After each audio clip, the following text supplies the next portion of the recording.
हमारा first question है, किसके लिए तरंग दैर्ध्य का मान अधिकतम होता है? तो मैक्सिमम वैल्यू ऑफ तरंग दैर्ध्य किसका होता है? रेडियो तरंग का, एक्स किरणें का, परावैगनी का या अवरक्त किरणें का? तो आप इसमें से बताइए कौन सा ऑप्शन करेक्ट हो जाएगा।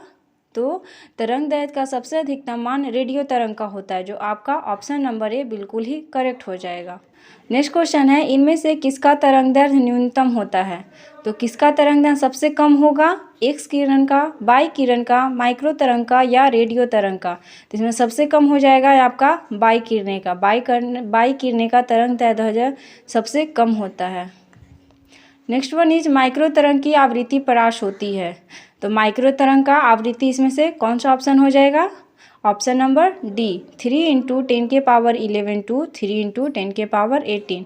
ऑप्शन डी आपका बिल्कुल ही करेक्ट हो जाएगा।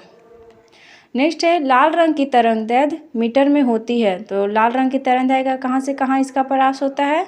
ऑप्शन देखिए, तो लाल रंग का इसमें से आपका आ जाएगा 6.2 × 10⁻⁻7 से 7.5 × 10⁻⁻7 मीटर तक। ऑप्शन ए आपका इसमें करेक्ट हो जाएगा। उसी तरह हरा रंग का तरंग दैर्ध्य क्या होता है? तो हरा रंग का क्या होता है आपको तो इसे याद करना पड़ेगा। हरा रंग का होता है 5 × 10⁻⁻7 से 5.7 × 10⁻⁻7 मीटर तक। ऑप्शन सी इसमें आपका करेक्ट आ जाएगा। नेक्स्ट वन इज, विद्युत चुंबकत्व के नियमानुसार प्रकाश की निर्वात में चाल सभी जड़त्वीय निर्देशित तंत्रों में होगी।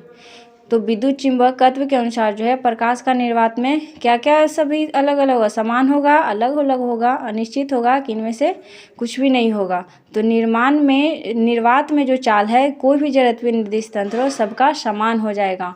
ऑप्शन ए आपका करेक्ट हो जाएगा। नेक्स्ट है, मैक्सवेल समीकरण 4 नियमों को निरूपित करता है। इनमें मैक्सवेल एम्पियर नियम संबंधित करता है। तो मैक्सवेल का जो एम्पियर फॉर्मूला है इसमें वो मैक्सवेल एम्पियर फॉर्मूला में वो क्या बताते हैं? ऑप्शन देखिए, इसमें कह रहा है चुंबकीय फ्लक्स परिवर्तन की दर को कुल धारा से, चुंबकीय फ्लक्स परिवर्तन की दर को कुल विस्थापन धारा से, चुंबकीय फ्लक्स परिवर्तन की दर को धारा से या इनमें से कोई नहीं। तो मैक्सवेल का जो नियम है वो बताता है चुंबकीय फ्लक्स परिवर्तन की दर को कुल धारा से। इसमें ऑप्शन ए आपका करेक्ट आ जाएगा। नेक्स्ट है, विस्थापन धारा का मात्रक होता है। तो विस्थापन धारा यह एक तरह से धारा ही है ना, तो धारा का मात्रक क्या होता है? एम्पियर, जिसे हम ए से डिनोट करते हैं। तो आपका ए ऑप्शन बिल्कुल ही करेक्ट हो जाएगा। नेक्स्ट है, प्रयोगशालाओं को बैक्टीरिया से मुक्त कराने में उपयोग की जाती है। तो जहाँ पे बैक्टीरिया होता है उससे मुक्त कराने के लिए हम कौन सारे यूज करते हैं? अल्ट्रावायलेंट या अवरक्त या दृश्य या इनमें से कोई नहीं। तो जहाँ पे बैक्टीरिया होती है उससे मुक्त कराने के लिए हम अल्ट्रावायलेंट रे के यूज करेंगे, यूवी किरणें जिसे हम कहते हैं। तो आपका ऑप्शन ए बिल्कुल ही करेक्ट हो जाएगा। नेक्स्ट है, विद्युत चुम्बकीय तरंग में विद्युतीय एवं चुंबकीय क्षेत्रों के बीच कालांतर होता है। तो विद्युत चुम्बकीय तरंग में विद्युत और चुंबकीय क्या होते हैं? एक दूसरे के समांतर होते हैं ना, तो दोनों के बीच का जो कालांतर होगा वो 0 डिग्री हो जाएगा। ऑप्शन ए आपका इसमें करेक्ट हो जाएगा। नेक्स्ट है, अवरक्त किरणें इन क्षेत्रों के मध्य स्थित है। तो अवरक्त किरणें किन के बीच स्थित होता है? रेडियो तरंग और सूक्ष्म तरंग के बीच में, सूक्ष्म तरंग या दृश्य प्रकाश के बीच में, दृश्य प्रकाश एवं परावैगनी क्षेत्र के बीच में, कि इनमें से कोई भी नहीं। तो अवरक्त किरणें जो है सूक्ष्म तरंग एवं दृश्य प्रकाश के बीच में स्थित होता है। इसमें आपका ऑप्शन बी करेक्ट हो जाएगा। नेक्स्ट है, निम्न में से किसकी तरंग लंबाई न्यूनतम होती है? तो किसका जो तरंग दैर्ध्य है वो सबसे कम होगा? तो सबसे कम किसका होगा? वो गामा रे का, है ना। ऑप्शन सी इसमें आपका करेक्ट आ जाएगा। नेक्स्ट है, विद्युत चुम्बकीय क्षेत्र में ऊर्जा घनत्व होता है। तो ऊर्जा घनत्व का कौन सा फॉर्मूला होता है इसमें से? तो U mu E square. Option A आपका इसमें करेक्ट हो जाएगा। नेक्स्ट है, विद्युत चुम्बकीय तरंग में वैद्युत ऊर्जा म्यू ई तथा चुंबकीय ऊर्जा यू वी होता है। तो दोनों में वैद्युत ऊर्जा ज़्यादा होता है कि चुंबकीय ऊर्जा ज़्यादा होता है कि दोनों ही बराबर होता है? तो दोनों ही बराबर होता है। आपका ऑप्शन बी करेक्ट हो जाएगा। नेक्स्ट है, विद्युत चुम्बकीय तरंग के संचरण की दिशा होती है। तो विद्युत चुम्बकीय जो तरंग होता है वो किस दिशा में चलता है? ई के समांतर चलता है, बी के समांतर चलता है कि दोनों के क्रॉस मल्टीपल के समांतर चलता है? इसमें से आप बताइए कौन सा ऑप्शन होगा? तो विद्युत चुम्बकीय जो तरंग होगा वो ई के समांतर चलता है। इसमें आपका ऑप्शन ए बिल्कुल ही करेक्ट हो जाएगा। नेक्स्ट वन इज चुंबकीय क्षेत्र V तथा विद्युत क्षेत्र E के अनुपात का मात्रक होता है।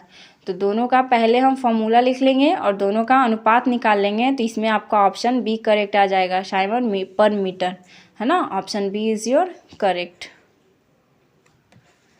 नेक्स्ट है निम्नांकित में किसे महत्तम वेदन क्षमता है। सबसे ज़्यादा वेदन क्षमता कौन सी किरण का होता है? एक्स किरण का, कैथोड किरण का, अल्फा किरण का या फिर गामा किरणें का। तो सबसे ज़्यादा वेदन क्षमता है जो गामा किरणें का होता है। ऑप्शन डी इसमें आपका करेक्ट हो जाएगा। नेक्स्ट है निर्वात में संचरित विद्युत चुंबकीय क्षेत्र को निम्नलिखित समीकरणों में व्यक्त किया जाता है। E = ε0 sin ωt - kx, B = B0 sin ωt - kx। तब जो नीचे लिखा हुआ है उन दोनों में से कौन सा बराबर हो जाएगा? तो इसमें आपका E0 k बराबर हो जाएगा B0 ओमेगा के। इसमें ऑप्शन सी आपका करेक्ट हो जाएगा। नेक्स्ट है एक्स किरण की आवृत्ति परास कौन सी है? एक्स किरण का इसमें से आवृत्ति है जो किसके बीच में होता है? तो एक्स किरण का इसमें से आवृत्ति आपका 3 × 10⁸ से 3 × 10⁻12 के बीच में नहीं, बल्कि बी ऑप्शन में होगा। 3 × 10⁸18 से 3 × 10⁻16 तक होता है ना। आपका ऑप्शन बी इसमें करेक्ट हो जाएगा। रेडियो तरंग की आवृत्ति परास है। इस बार रेडियो तरंग का पूछा है, तो रेडियो तरंग का किसके बीच में होता है? तो 3 × 10⁸8 से 3 × 10⁸18 तक। इसमें ऑप्शन सी आपका करेक्ट आ जाएगा। नेक्स्ट है ऐसी रेडियो तरंगें जिनकी आवृत्ति टेलीविज़न सिग्नल से ज़्यादा होती है कही जाती है। तो जिसका आवृत्ति टीवी वाला से ज़्यादा होगा ना, तो इसको क्या बोलेंगे? माइक्रोवेव, एक्स रेज, बाई रेज या इनमें से कोई भी नहीं। तो जिस भी चीज़ का आवृत्ति टेलीविज़न सिग्नल से ज़्यादा होगा उसे हम माइक्रोवेव बोलते हैं। आपका ऑप्शन ए इसमें करेक्ट आ जाएगा। नेक्स्ट है बहुमूल्य नगों या पत्थरों की पहचान में कौन सहायक होता है? तो पत्थर की पहचान के लिए हम कौन सा किरण यूज करेंगे? इसमें यूवी किरण, अवरक्त किरण, एक्सरे या इनमें से कोई भी नहीं। तो पत्थरों के पहचान के लिए हम लोग एक्सरे किरण का यूज करते हैं। ऑप्शन सी आपका करेक्ट आ जाएगा। नेक्स्ट वन इज गामा किरणों की आवृत्ति परास हर्ज में है। तो गामा किरण का आवृत्ति क्या होता है? इसमें से तो हम लोग सारा फॉर्मूला का याद करते हैं ना, सारे किरणें का। तो इसमें आपका आ जाएगा 3 × 10⁻21 से 3 × 10⁻18 तक। ऑप्शन ए आपका इसमें करेक्ट हो जाएगा। विद्युत चुम्बकीय तरंगों की उत्पत्ति इनके द्वारा होती है। तो विद्युत चुम्बकीय तरंग किस चीज़ से उत्पन्न होते हैं? एक त्वरित आवेश से, एक स्थिर आवेश से, अनावेशित आवेश से कि गतिशील आवेश से। तो विद्युत चुम्बकीय तरंग के लिए जो आवेश है वो गति में होना चाहिए ना। तो इसमें आपका ऑप्शन एक सही हो जाएगा। त्वरित आवेश से मतलब त्वरित मतलब उसमें त्वरण भी रहना चाहिए। ऑप्शन ए आपका इसमें बिल्कुल ही करेक्ट हो जाएगा। नेक्स्ट है 1/μ0 ε0 का बीमा होता है। इसमें μ0 का और ε0 का दोनों का फॉर्मूला रख के आप इसे बीमा निकाल लीजिएगा। तो इसमें आ जाएगा L2 T⁻²। Option A is your correct answer. Next one is micro तरंग वे विद्युत चुम्बकीय तरंग है जिनकी आवृत्ति परास होती है। तो माइक्रो तरंग है तो उसका आवृत्ति परास कौन सा होता है? माइक्रो हर्ज में होता है, मेगा हर्ज में होता है, जीगा हर्ज में होता है या फिर हर्ज में होता है। तो उसका जो माइक्रो परास है वो जीगा हर्ज में होता है। ठीक है, आपका ऑप्शन सी इसमें करेक्ट आ जाएगा। नेक्स्ट है त्वरित आवेश उत्पन्न करती है। जो त्वरित हुई आवेश है वो क्या उत्पन्न करती है? अल्फा किरणें, गामा किरणें, बीटा किरणें या विद्युत चुम्बकीय तरंगे। तो त्वरित आवेश हमेशा विद्युत चुम्बकीय तरंगे उत्पन्न करती है। हमने इसके पहले भी सोल्व किया था ना। हाँ, तो इसमें आपका ऑप्शन डी करेक्ट आ जाएगा। नेक्स्ट है इनमें से किस विद्युत चुम्बकीय तरंग स्पेक्ट्रम का सबसे लघु तरंगदैर्ध्य होता है? तो सबसे छोटा तरंगदैर्ध्य कौन सा किरण का हो जाएगा? माइक्रो तरंग का, पराबैंगनी का, एक्स किरण का या गामा किरण का? तो सबसे छोटा तरंग जो है वो आपका गामा किरण का हो जाएगा। ऑप्शन डी आपका करेक्ट हो जाएगा। नेक्स्ट है विद्युत चुम्बकीय तरंग है। तो विद्युत चुम्बकीय तरंग कैसा तरंग है? अनुदैर्ध्य, अनुप्रस्थ, प्रगामी या इनमें से कोई भी नहीं। तो प्रगामी तो होगा नहीं। अनुदैर्ध्य और अनुप्रस्थ में सोचिए विद्युत चुम्बकीय तरंग कैसा होता है? तो वो एक अनुप्रस्थ तरंग होता है। ऑप्शन बी आपका इसमें करेक्ट हो जाएगा। नेक्स्ट है इनमें से कौन सा अवरक्त तरंगदैर्ध्य है? तो अवरक्त तरंगदैर्ध्य का कितना इसमें से तरंगदैर्ध्य आता है? इसमें से ऑप्शन ए आपका करेक्ट हो जाए। 10⁻⁻⁴ सेंटीमीटर अवरक्त तरंगदैर्ध्य होता है। नेक्स्ट है, यदि इस एक्स किरणें, गामा किरणें तथा पराबैंगनी किरणों की आवृत्ति क्रमशः ABC है तो होगा। तो किसका आवृत्ति किससे ज़्यादा होता है? A छोटा होगा B से और B छोटा होगा C से। इसमें से ऑप्शन देखिए और इसमें से आप अनुमान लगाकर बताइए कौन सा ऑप्शन सही होगा। तो ऑप्शन ए आपका करेक्ट हो जाएगा। इसमें से एक्स किरण है उसका आवृत्ति बाई किरण से कम होगा और बाई किरण की आवृत्ति है वो पराबैंगनी किरण से कम हो जाएगा।